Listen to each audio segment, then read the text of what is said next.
நீங்க கண்டிப்பா தியேட்டர்ல படம் பார்க்க போவீங்க. எதுக்கு நீங்க தியேட்டருக்கு போறீங்க?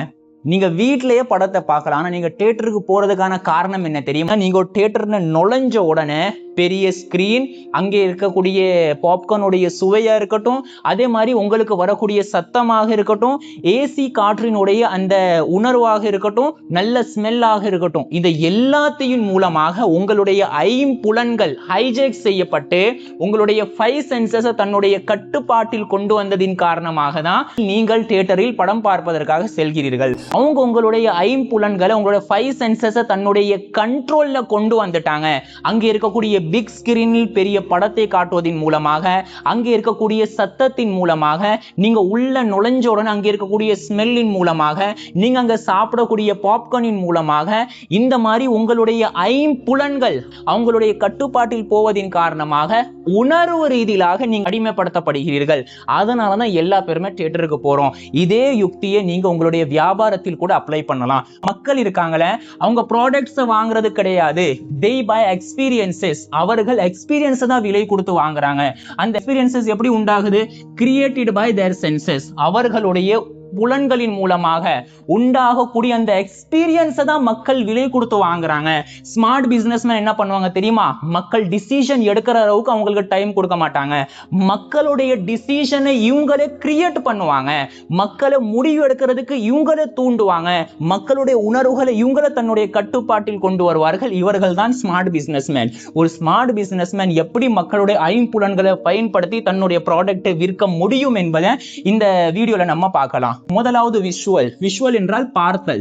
மக்களுடைய பார்வைக்கு அழகான பொருளை நம்ம காட்டணும். உங்களுடைய ப்ராடக்டோடைய கலராக இருக்கட்டும், அந்த மக்கள் நுழைறாங்கள அந்த இடத்தில் உள்ள லைட்டிங் ஆக இருக்கட்டும், உங்களுடைய ப்ராடக்டோடைய பேக்கேஜிங் டிசைன் ஆக இருக்கட்டும், இது எல்லாமே அழகான முறையில் இருந்தா மக்கள் வாங்குறதுக்கு ரெடி ஆயிடுவாங்க. அதே மாதிரி ஆடிட்டோரியம்னு சொல்லுவாங்க.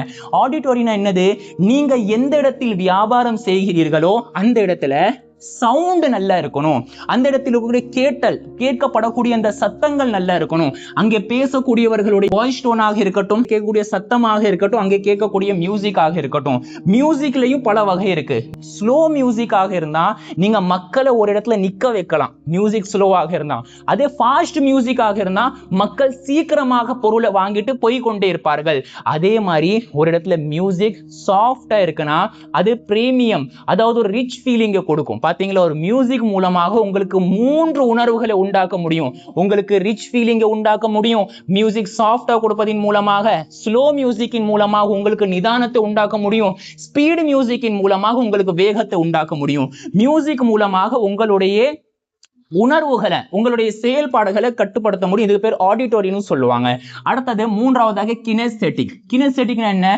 Physical experience, feel touch.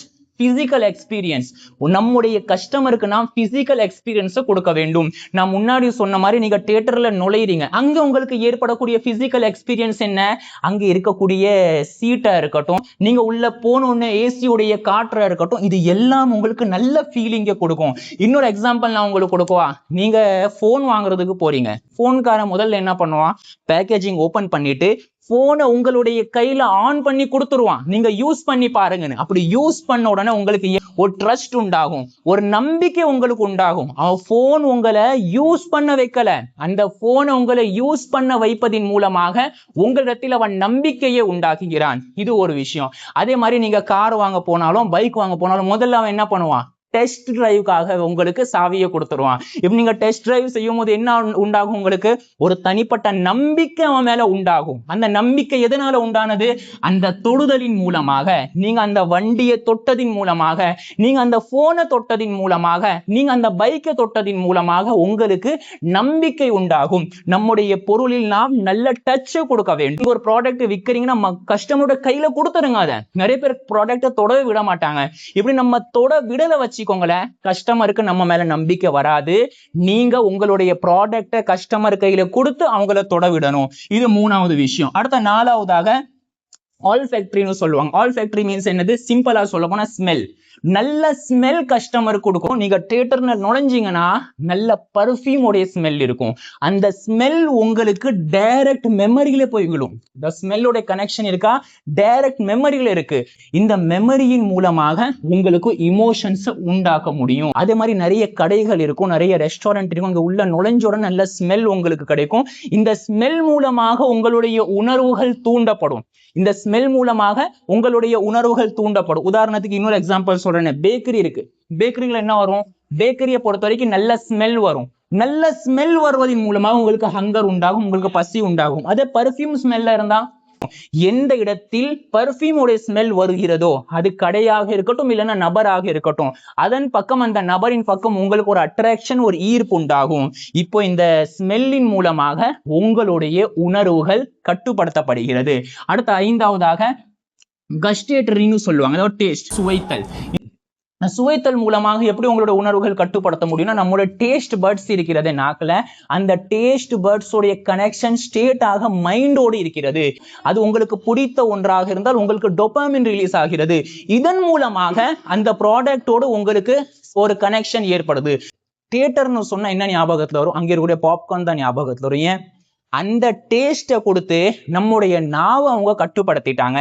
சில சொந்தக்காரங்க வீட்டுக்கு நம்ம போவோம், சொந்தக்காரங்க வீட்டுக்கு போறது அங்கே இருக்கக்கூடிய சொந்தக்காரங்கனாலே கிடையாது, அவங்க கொடுக்கிற பிரியாணினால தான் நம்ம போறோம். ஒரு மாமி வீட்டுக்கு போவோம், தொடர்ந்து போயிட்டே இருப்போம். அந்த மாமி மாதிரி பல மாமிகள் இருப்பாங்க. ஆனா அந்த வீட்டுக்கு நம்ம ஏன் ஸ்பெசிபிக்கா போறோம்னா, அங்கே இருக்கக்கூடிய டேஸ்ட், இந்த டேஸ்டின் மூலமாக நம்முடைய உணர்வுகள் கட்டுப்படுத்தப்படுகிறது.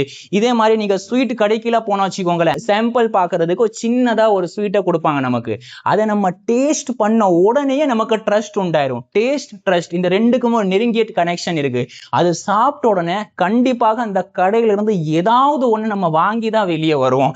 இப்போ நம்ம இந்த ஐம்புலன்களின் மூலமாக நாம் நம்முடைய இந்த ஐம்புலன்களை நாம் நம்முடைய பிசினஸில் பயன்படுத்துவதன் மூலமாக நம்முடைய ப்ராடக்டை மக்களிடத்தில் அதிகமாக கொண்டு போய் சேர்க்கலாம். இந்த 5 விஷயங்கள் நீங்கள் உங்களுடைய கஸ்டமருக்கு கொடுத்துட்டீங்கன்னா கண்டிப்பாக உங்களுடைய ப்ராடக்ட் விற்கப்படும். முதலாவது நல்ல பார்வை, 2வதாக நல்ல சத்தம், நல்ல தொழு உணர்வு, நல்ல நுகர்வு, சுவைத்தல். இந்த 5 விஷயங்களை உங்களுடைய கஸ்டமருக்கு நீங்க கொடுப்பதன் மூலமாக உங்களுடைய ப்ராடக்டை ரொம்ப இலகுவான முறையில விற்கலாம். பிசினஸ் மேனாக நீங்க இருந்தா கண்டிப்பாக உங்களுடைய பிசினஸ்ல இதை அப்ளை பண்ணுங்க. நீங்க பிசினஸ் ஆரம்பிக்கக்கூடிய ஸ்டேஜில் இருந்தா உங்களுடைய பிசினஸில் கண்டிப்பாக இதை அப்ளை செய்யுங்க.